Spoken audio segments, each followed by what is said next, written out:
Hi folks, it's CALC here, and in this short video we're going to take a quick look at the FM section of the Novation Summit Polysynth.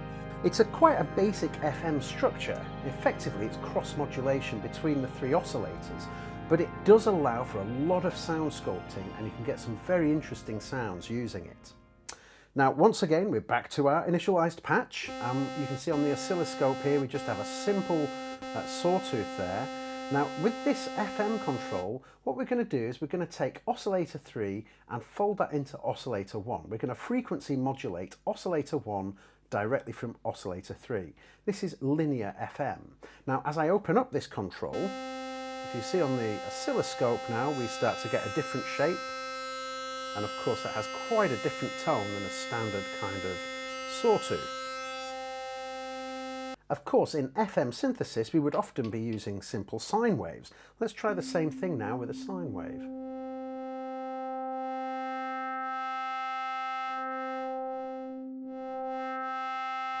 Now, if I start to play around with the oscillator 3 controls, you can see this has a really big impact on that sound. Again, I can play around with the wave shape here on oscillator 3 to change the frequency modulation into oscillator 1.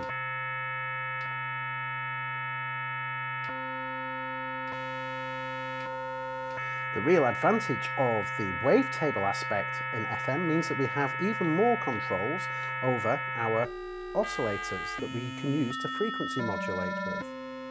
This gives a huge variety of sound available to us.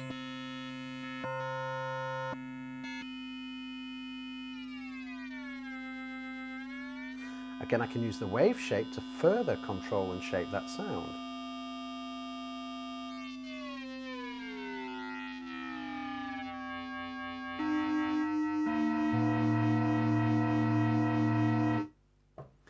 This is simply using a single oscillator, oscillator 1, which is being frequency modulated by oscillator 3. Now, of course, I can turn down oscillator 1 and turn up oscillator 2, and now using this additional control, oscillator 1 into oscillator 2, we get a second stage of frequency modulation. Now, of course, we can get some very gnarly and quite aggressive sounds using FM in this way. And again, changing the pitch can take us into the realms of creating and generating noise.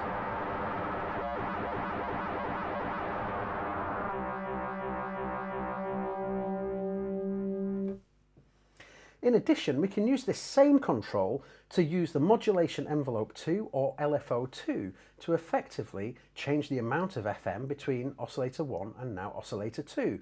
Let's go to mod envelope 2, switch down to mod envelope 2 here, add a bit of attack and decay to that signal and add a bit of depth to the amount of envelope that is going to control that particular frequency modulation.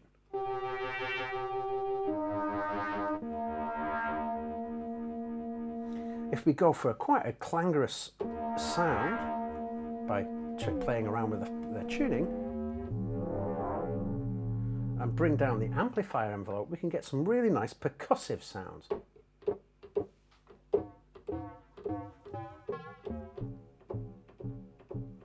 Again, using the filter, we can further add to that.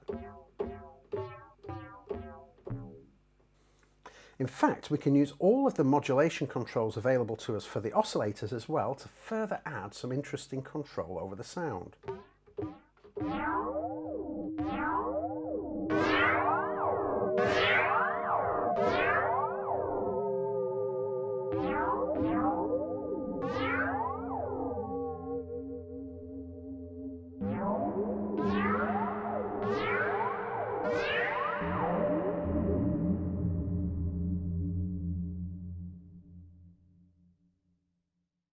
In addition to the top panel controls, which expose the FM parameter controls, we can also add FM to our sounds using the mod matrix.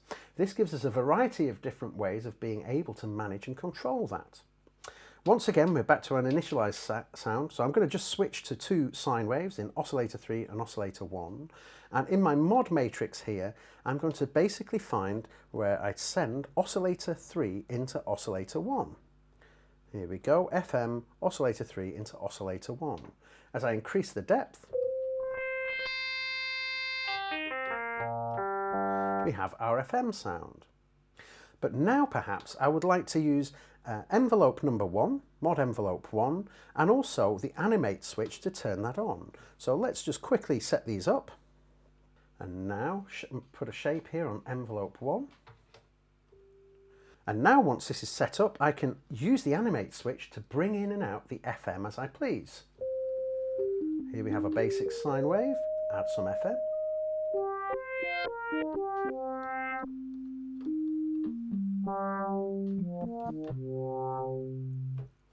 I could even go into the next page and say, okay, let's use modulation envelope 2. This time we'll use animate 2, the performance switch here, and we'll send that also to the oscillator 3 into 1.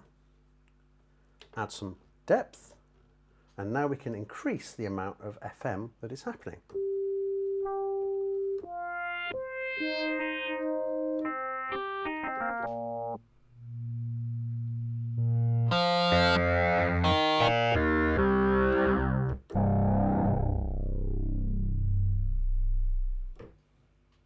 So that was a short video covering some of the FM controls that we have on the Summit.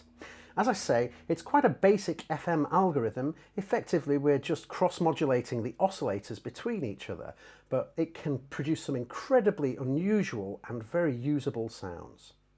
If you want to find out a little bit more about Summit, do check out the series of videos which are going through the different aspects of the synthesizer's engine in a deep dive.